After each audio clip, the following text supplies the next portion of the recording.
Hello, my friends. Today we got a slightly different format for a video. I just played my, well, not just, but a couple hours ago I played my third session of the 2024 World Champion qualifiers and managed to place 14th. And this third session was actually my worst session. Woke up this morning not feeling that refreshed, but thought I'd record the games. So the games were recorded, but I didn't give any commentary because I was pretty tired in the morning. And as you can see, in the first session I dropped one game. Second I dropped two. Third, this today's session I dropped three. Had my worst session, but we still qualified at place 14. And this is not a flex or a brag in any way. Placing 14 in the World Champion qualifier stage doesn't really mean anything. Doesn't mean I'm a good player. Although certainly it would be difficult for a bad player to place 14th. But that's kind of the point. The point is that anyone can really qualify, especially given the current environment. So you got a couple of things going for you. One is right now the meta is kind of coin flippy. There's not like one high high skill ceiling deck that just dominates other decks if you play it well, which maybe was the case with, for example, old Brit Air, for example, which was like just miles above every other deck and it had a pretty high skill ceiling. So if you're like a really good player, then you just dominate everyone else. Right now, the meta is not like that. Even good players can lose games simply just by playing decks which have a bad matchup against them, right? So that actually makes it good for the average player because essentially players better than you don't have as much of an edge as they would in a meta with one or two high skill ceiling good decks, right? So that's one. The other is that this session, if you haven't played any sessions yet, the second stage, sessions 4 to 6, will generally be easier to qualify in, and the reason simply being that there's fewer good players playing in those sessions, right? Because even in the first stage, you have some players that are already pre-qualified, and those players are generally very good, so no one's playing against them in qualifiers. And then after the first stage, the top 57 players are already qualified, so you're not playing against anyone in up to here in the second stage. And yeah, if so, you guys know that I'm not a super tryhard, super good player. Um, I don't I don't play in tournaments, nor do I really have an interest in at the moment to play tournaments. I'm playing this just to get the 300 gold, and you guys can probably get that 300 gold too. Yes, you. I'm talking to you sitting in front of the computer screen or maybe watching on your phone. Yes, even you can get 300 diamonds by qualifying for Worlds and play. I think you have to play one game in the stage that comes after this, right? The deck that I played all of these games with is German Finland Blitz Doctrine, Heinz, whatever you want to call it. We'll take a quick look at my list. I believe in the videos that I recorded, I have it here as well. But here you have it. Everything's pretty standard, I would say. Um, I did tech in one pack 40 just because I've been facing a lot of aggressive decks like Jagro, Heinz Mirrors, and this is also good at sniping. Um, what's that called? First responders. The guard that comes out of first responders. And I've even seen some like two matches where people are playing Sissio Sasto, which is pretty difficult for this deck to deal with. Um, yeah, there's just a lot of good units for this to target, so I just tucked in one of them. White Death, kind of for the same reasons. Pretty good into Heinz and pretty good at getting rid of guards. Not as great into Jagro, but you know, it's still sometimes useful to suppress all of Jagro's units. Okay, well, that's the deck overview. Let's watch the games, and I'm probably gonna fast forward through them because this is pretty long, 40-minute video. Jeez. This is just part one, which I believe is the first 5 games. So let's just speed that up.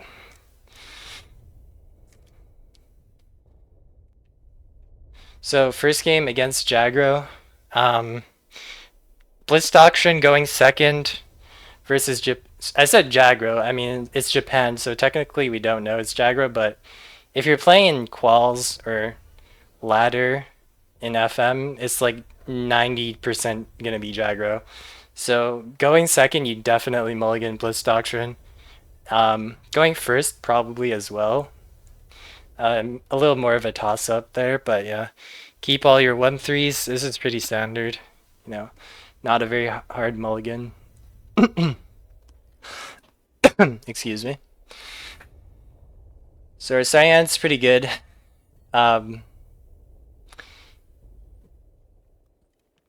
So there's actually a choice here. You either play the T26, is it, or the Nashub. I just decided to set up the Nashub first. This way we can generally not worry about on the ascent as much, and it also is an infantry that's sticky, which is good for 35T, so it's a good setup turn. Although maybe I should have went with T26, then I can punish this play. But if I go T26, he can just push up and like expansion, and it's kind of awkward if I don't top deck 35T. And he pretty much has a really good curve going for first as Jagro. Has this signal to get rid of my 35T, not 35T, my Nashub. Oh my god, I'm mixing up all my terms. He has a raiding brigade to get rid of my Nashub.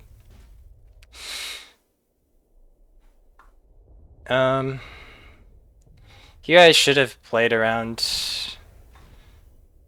Sorry, no. I did play around on the ascent here. This is maybe a risky play to go for the autocannon, but I feel like it's just a really good setup turn if he doesn't have an answer to autocannon. You'd need a type 90. Is it 93?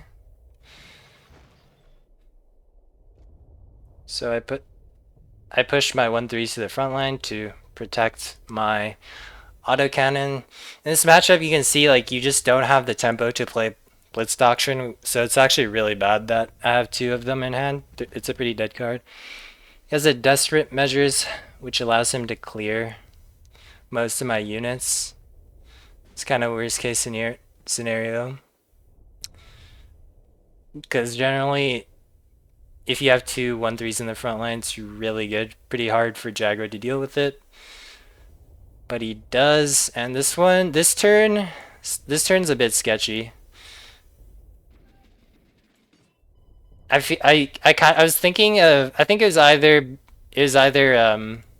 what I did here with White Death or play this guy. But if I play this guy and then I don't top deck a 1 or 2 drop, and I've already played a lot of 1 or 2 drops, my curve is just kind of wrecked because then I have to play one of my other 3-cost cards and then not attack with autocannon, or I play Blitz Doctrine, which literally does nothing for 2 credits, except give me another tank for next turn, which is just really low tempo and not what you want against Jagro. And then he would still have the signal on board, burning me down, so unfortunate.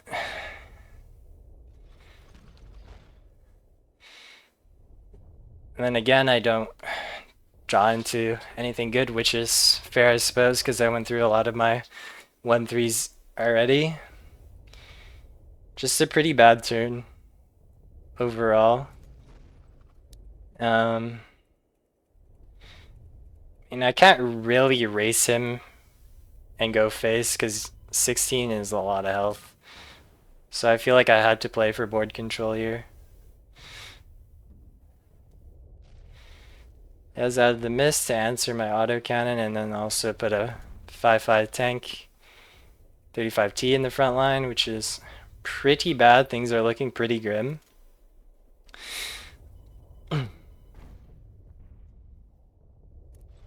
So here I could have maybe went for the White Death play, but I mean, White Death, the suppressed does like pretty much nothing. So it's 5 credits to get rid of his 35T in the front line, which is pretty bad. I suppose a consideration would have been White Death here. I mean, it's pretty hard not to go for the Heinkel though, but in hindsight, maybe is incorrect. I can, I believe I can push more to the front line if I go for White Death there, because I get the Sissy, which gets rid of his 0-4 suppressed signal. I don't know, but I mean, this way I still put 2 big units in the front line, which should be difficult for Jagger to deal with. Has another order. And when he does this, I kind of feel like he has Shiden in hand, but like there's nothing I could do at this point if if he has Shiden in hand. The choice here is either between Blitz Doctrine or Spoils of War for more tempo. I went with the Blitz Doctrine. This just pretty much sets up lethal, unless he has another answer. And of course he has the Shidens. So, I mean, try not to cope. I'm trying not to cope too hard, but I swear it feels like every Jago player has the perfect answers against me. Man, I sound like a rank 20 player saying that. But it is what it is. um, yeah, I don't know. Maybe maybe I could have played better that game. Not gonna sweat too much over it. This game, I mean, you could consider not playing anything on turn 1 to play around their Jaeger or their Arado, but I mean, that's pretty low tempo. So when he does that, you go for maximum. I was gonna say you go for maximum tempo, but that's not true. It's actually quite difficult to get rid of autocannon if your opponent is Germany main. You'd have to have like Panzergren in hand, and I don't think you would keep that in your mulligan. So it would be very difficult. It's generally very difficult for him to get rid of the autocannon. Here, just push up 1 unit and then get the Lodesvard down on an extra Panzer. Well, we would have done that if he hadn't, didn't have friendly deep, but it's fine. Get 2 credits back. Just a pretty strong opener, I'm not gonna lie. I might just be the better player with the better opening hand. So here, I think, okay, you can kind of recover with that. My concern was mainly next turn him having Maelstrom, which is now particularly potent now that he has the veteran Schützen, which does not get damaged by Maelstrom. But it's, yeah, so that's the reason why I just went for the Blitz Doctrine and didn't commit anything else onto the board. Maelstrom, unfortunately, does pretty much wreck your whole board because it kills your 1/3s, your 3 health units through Lodesvard. And the discard, what did he discard? Okay, that's not a big deal.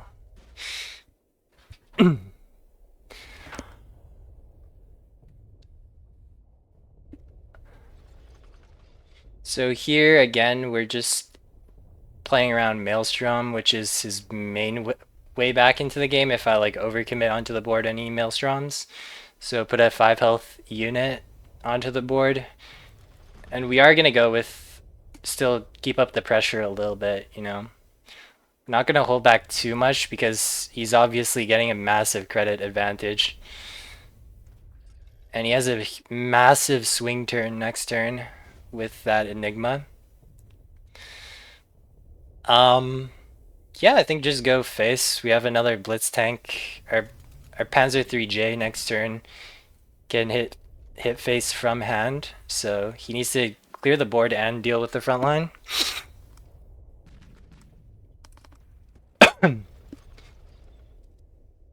And yep, that's GG. And here, by the way, quick pause here. What would you guys have done? Because there is a little bit of a sequencing here that you can do to play around like something like From the Deep. Oh, he played From the Deep, but let's say Night Hunters, because there's no reason not to. So you trade the 1-4 out and get 2 extra credits to throw down a dummy unit that you don't need in case it dies to countermeasure, and still have the credits left over to push up the tank.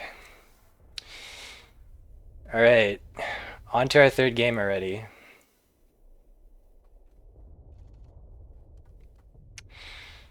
Against Germany, that's just not an opening hand you want to see. You generally want to see either like a 1-3 tank. Autocannon is also a consideration for keeping going first. And Blitz Doctrine going first against Germany, I'd say that's a keep for sure.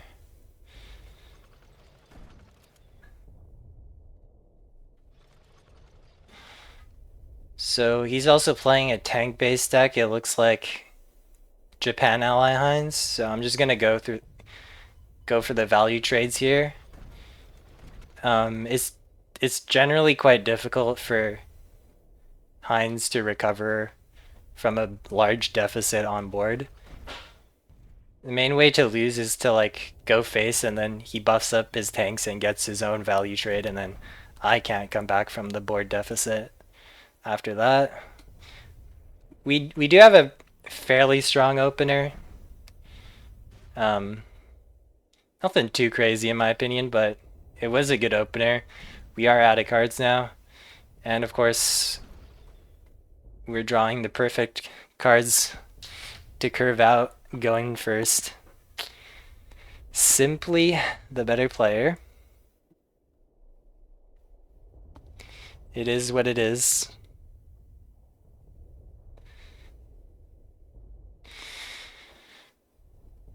So I'm sure Mr. X here has quite the difficult turn.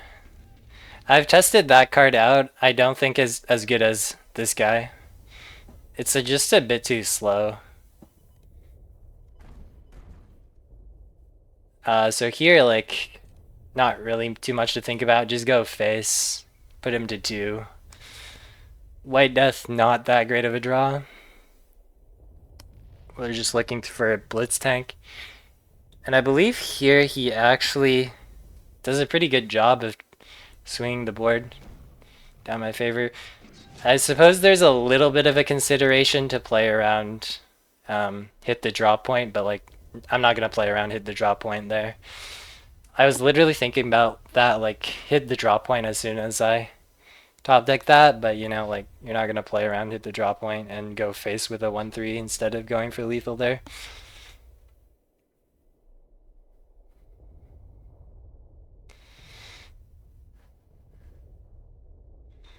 Oh, I guess even if it was hit the draw point, I still play that way. And I believe here the game bugs out. I think it bugged out like 2 or 3 times. This game, the queue just bugs out and you're just stuck in queue forever. You have to requeue. So let's skip ahead a little bit. I believe I cancel it and then requeue and then get into a game instantly. Look at that, enemy located in literally like 3 seconds after I requeue. Japan again. Same old story. Going second, I kind of like the Lotus Fard when we already have 1 drops in hand.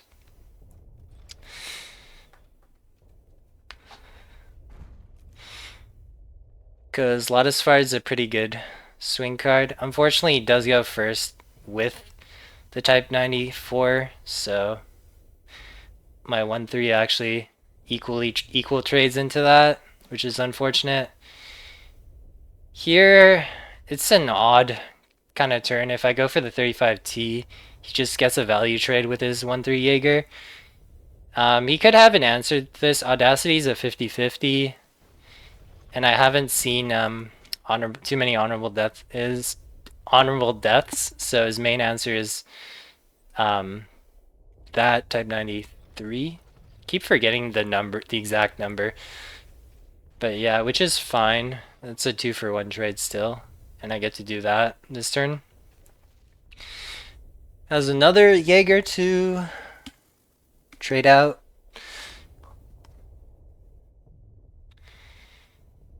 I do top deck my own, so I'm not. So to be fair, like my draws have not been bad versus Jagro.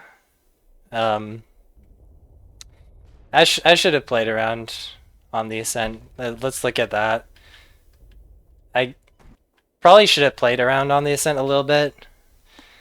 I could afford to, but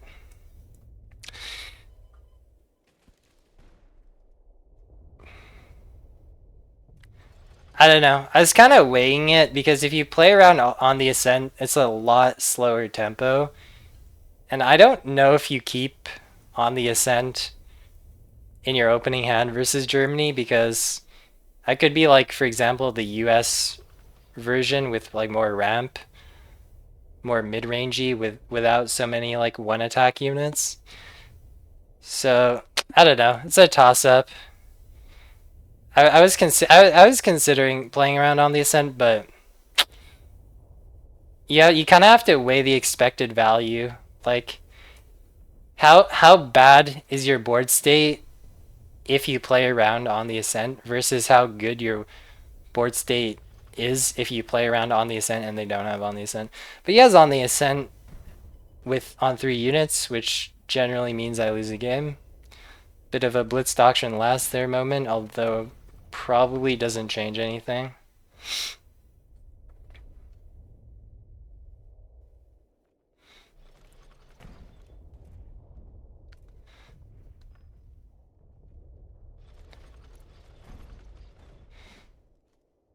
And yeah, this game is pretty over. Can't really recover from that big of a deficit.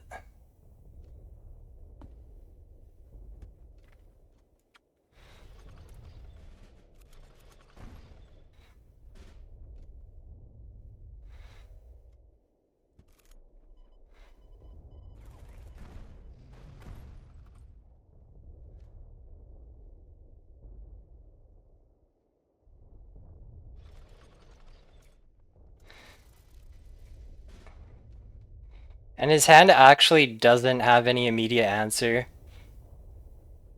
to my board. So there is actually a very slight sliver of opportunity to come back into the game, but he has bombing raid and takes the front line. I can't really get through that front line anymore.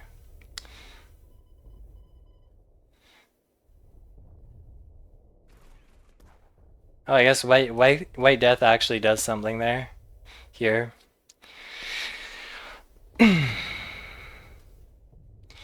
And this is pretty useless.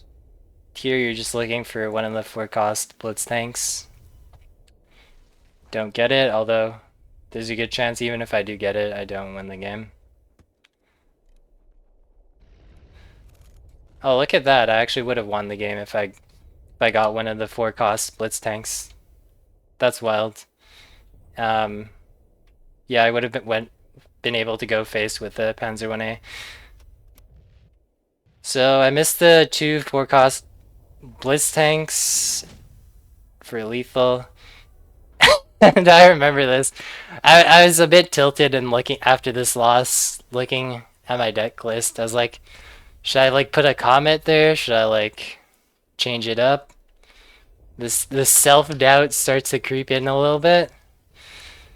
But I was like, nah, I trust this deck list. I would trust it with my life. Okay, and I believe this is the last game. It's a little greedy keeping Blitz Doctrine. I am going first. If I go second, I probably mulligan it because of the threat of errors we see here. But going first versus Britain, there's a lot of ramp going on. I think you do keep Blitz Doctrine going first versus Britain. And this guy actually has quite the strong start, and I was, I kept my cool, of course, cool as a cucumber, as one could be. Don't put down the Greif. The Greif buys you like 1 credit of tempo, but if you just put it on the board and they trade with it, but Greif is like a huge swing card on par with Lotus Fard. So here I'm in like just pause the game for a second. Like, do you think I'm gonna win this game? I guess let me know in the comments. The classic thing YouTubers do to drive engagement. Just put a quick let me know in the comments. Um, but yeah, let me know. With that said, let me know in the comments if you think I was gonna win if I'm gonna win this game or not. I'm pretty tilted. I was pretty tilted after those 2 Jagro losses because I swear Jagro always has the uh, the nastiest answers, perfect answers to my plays. But anyways, focusing on the current game. So let's just go back for a second. I believe this is my best play. It's the most credit efficient. Um, I could go for the 35T here, but it doesn't kill any additional units if I do that, right? And the 35T is a swing card. So I keep it back 4-4. Now here, he absolutely should trade. I have like some very, very threatening units on board. Like all of these units are threatening in their own right, right? Like this guy, one op cost 4-4 tank.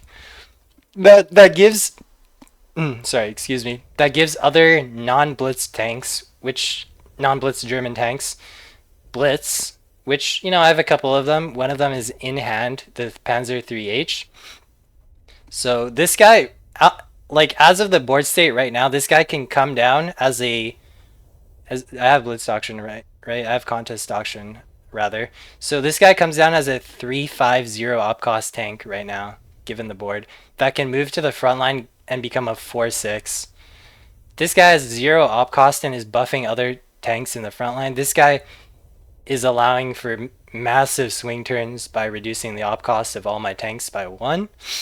So like he should absolutely trade. In fact, if he trades, I believe. I mean, the game could go either way. I think it depends on a couple of factors if he trades. But literally, I think the only way he loses this game for sure is if he goes face like that, and then I just White Death him. Yeah, I have some other answers. I have 2 copies of White Death, 1 copy of Pack, which can get rid of that massive Gladiator. And here, like, he needs a wave after wave, or the game is just completely over for him. Brit Air generally doesn't have too much burn. I mean, I guess he could just have a handful of burn like Sea Patrols, but yeah, I pretty much win in like the next turn, so I think that was kind of a mistake from my opponent. Alright, let's get to the second round.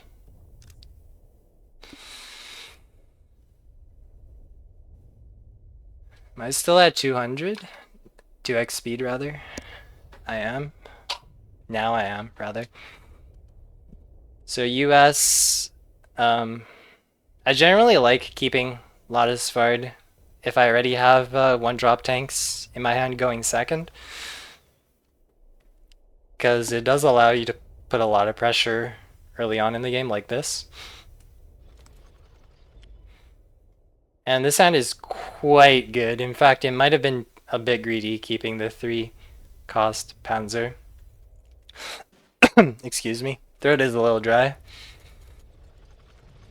And I do not have any water handy.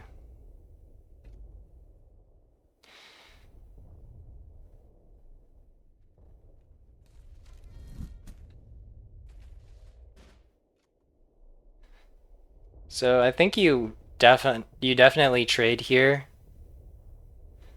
Although you can maybe go face. That's pretty greedy though. The Jaeger doesn't get any of the buffs in my hand, right? These are the 3 cost cards in my hand. Both of them buff tanks only, so basically just trade it out, preserve the HP on the tanks.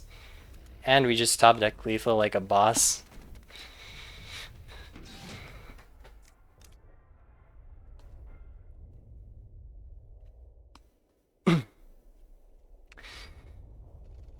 Playing against Chaotic Poison. Going second.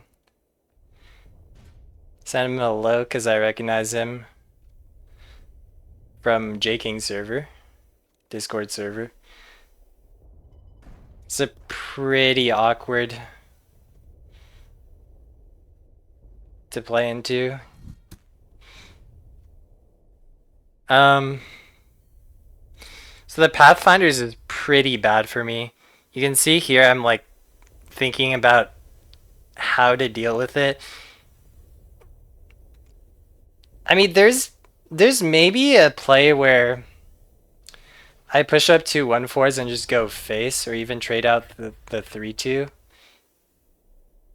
It feels like such a bad play to make though. But he has a really good punish for it, and pretty much as a turn 4 the game is quite over. Heinz is capable of pretty good swing turns, but we're just operating from way too much of a deficit at this point.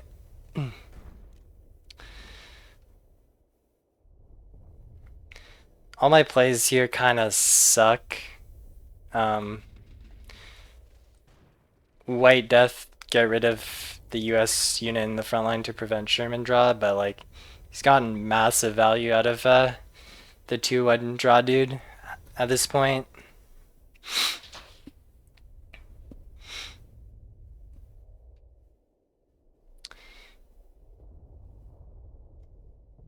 And to come back into this game, I probably need like a really big swing turn with Lotus Sword. And Chaotic Poison does well, you know, trading out my units since he has the card advantage. He can afford to just go 1-for-1 or even 2-for-1 since he has a big card advantage. And my only way back into this game is a massive swing turn with a bunch of tanks and Lotus Sword.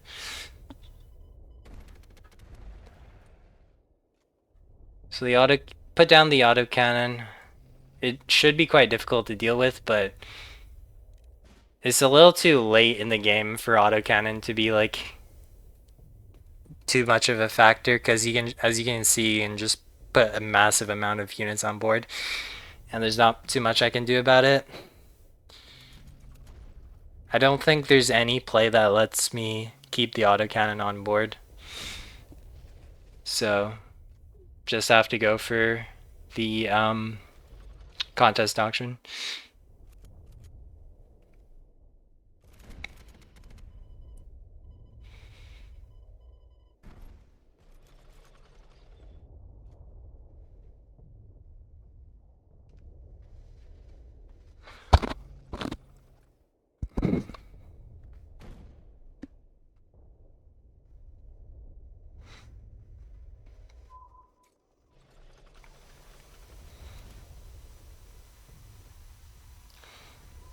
Here I probably misplayed.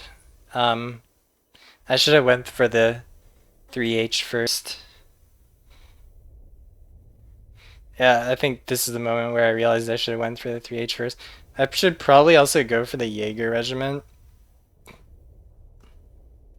Although the trades are so awkward. But yeah, it's bad playing the Nashib. Because I didn't actually need the credits, but rather I would have got, gotten a Jaeger regiment on the board.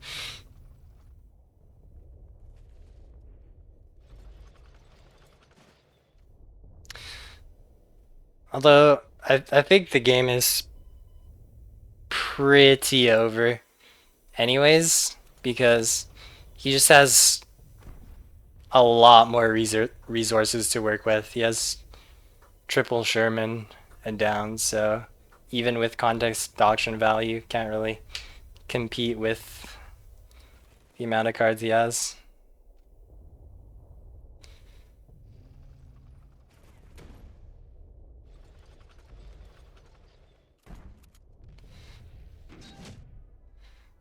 Okay, so taking our third loss.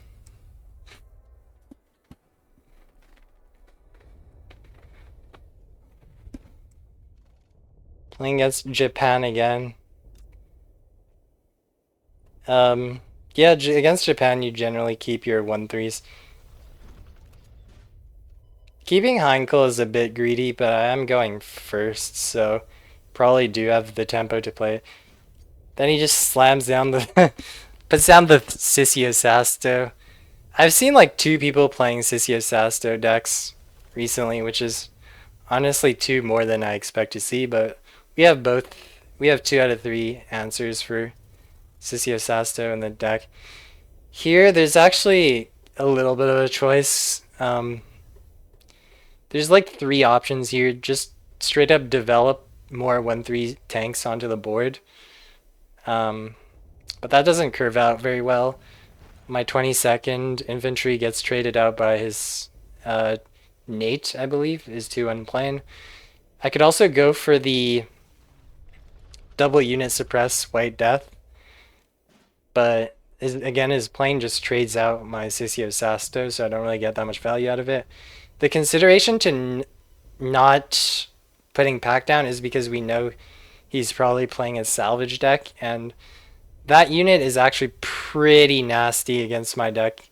If he salvages a Pack 40, I forgot the number, but if he salvages a pack against me, it's pretty bad. It's a really high value salvage for him. But it's fine. I'm just thinking about playing around um, on the Ascent. Like, my hand is full of 1 attack units, so it's really hard to play around on the Ascent. But I do go for the Spoils of War to not commit too many units on board in case of on the Ascent.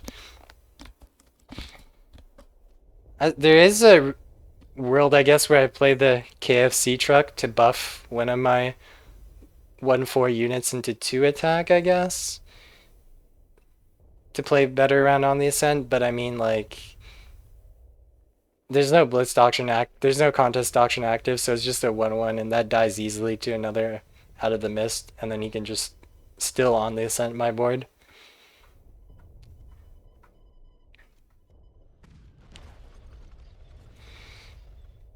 So here I just decide to commit more to the board because there's just so many turns where he hasn't played on the Ascent where he could have, so I was just like, fuck it.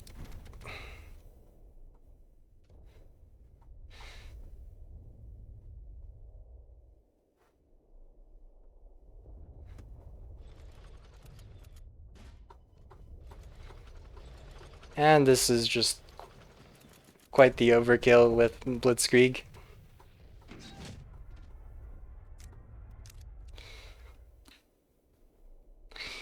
And I believe it bugs the matchmaking cube bugs out again.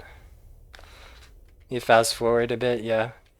It bugged out again, so I canceled and then requeued, and then of course instantly get into my final match, is it? So against Germany, I generally keep my 1-3s. I was thinking about keeping the KFC because if you do get Lotus Fart, it's pretty good tempo early. And right away we can see we're going to a mirror match.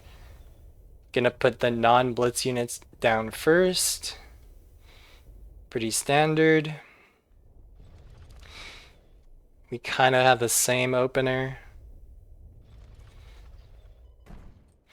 And then turn 3, he has an autocannon going first, which generally means we lose the game on the spot. Because I don't run any answers, immediate answers to autocannon. I know some people like to run breakthrough, but like breakthrough feels pretty useless in most circumstances. Like literally the only thing it's good for I feel like is getting rid of autocannon. And maybe like an Aichi if you're playing against Japan. But like if you have one copy of it in your deck, you can't even expect to have it all the time when your opponent plays autocannon or Aichi. Like if you have one copy and do you really keep it in your opening hand? How often are you actually gonna have it and it answers um, an autocannon? And if it doesn't answer an autocannon, I feel like it's not that good. Like you can get rid of one unit and then your units operate for free, but you already have a lot of ways to discount your op costs. And there's one of them that I play. Luckily, I do manage to get rid of the autocannon, and that's actually a considerable feat because it is very difficult to do that when he has autocannon going first and some other one drops to push the front line to protect it. I don't think. Okay, that is just, I don't know. I can't really see the reason to do that over just playing contest doctrine, and even if you do go for the white death, there's no way it's worth it to fill out your curve and waste Lotus Fard. Lotus Fard is like, it's a really insane card because it can help you build tempo early, but even when you're behind, it allows for some massive swing turns. Simply because of the HP buff changes some breakpoints. It also makes your units operate for free, which is massive for swing turns. I think that's a really big waste.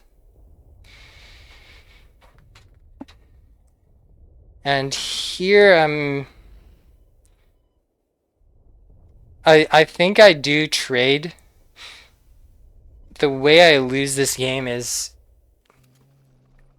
through, as I mentioned earlier, a swing turn. And I was just thinking, like, if he's willing to just send out a Lotus Fard like that, he probably has another Lotus Fard for his swing turn. So I think I do want to remove, take a 1-for-1 trades if it's not too much of a hassle for me. So now I can't really. Well, I mean I'm not gonna trade out his 1-3.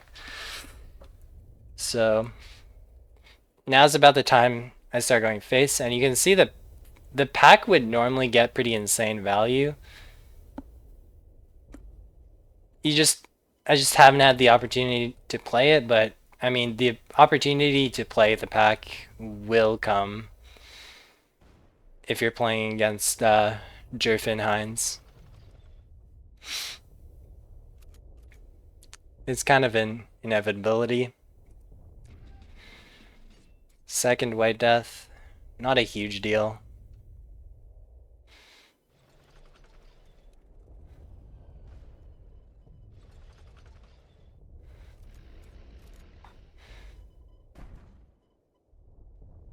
And basically I just hold the front line and go face, apply pressure because we can't really trade anymore. So we kind of just have to hope he doesn't have a swing turn, and he actually does end up having a kind of a swing turn. So he does have the second copy of Lotus Fard. Still think it's a waste to use it on one sissy. And he's actually recovered a lot. Like, look at the board state before that. Look at the board state now. And look how much it changes after that Lotus-Sword swing turn. Right? See, this is the power of Ger-Fin Heinz. It's just capable of some massive swing turn comebacks. Luckily, I do have the pack in hand, which is pretty insane in this matchup. And as I mentioned, the time will come for the pack. Playing around a countermeasure because he has 5 credits up. Guess not playing around Stranglehold, but come on. If he has Stranglehold, okay. Enjoy the win, I guess. Now it's very difficult for him to recover because he's used a lot of his swing resources and now he's like down to nothing. Only consideration is Enigma, so I suppose there is a world where I don't go for Contest Doctrine. But I feel like even if he does have Enigma, if we have Contest Doctrine out and we take the good trades on the board, I think we can still win. So